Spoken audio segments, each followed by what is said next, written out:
2019 সাল থেকে এই সাদা কন্টেনারগুলি মার্কেটে মশলা দেওয়ার জন্য আমরা নিয়ে আসি, কিন্তু মার্কেটে অনেক ডুপ্লিসিটি চলছে।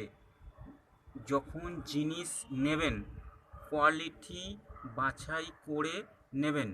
জগন্নাথ চার সেন্টার সিজিন ছাড়া জিনিস দেয় না।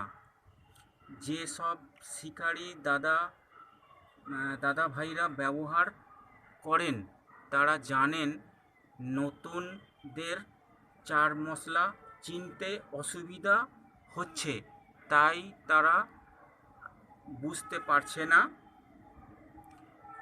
কন্টেনারের ছবি পাঠিয়ে আমাদের জিজ্ঞাসা করছে আমাদের চার মশলা কিনা।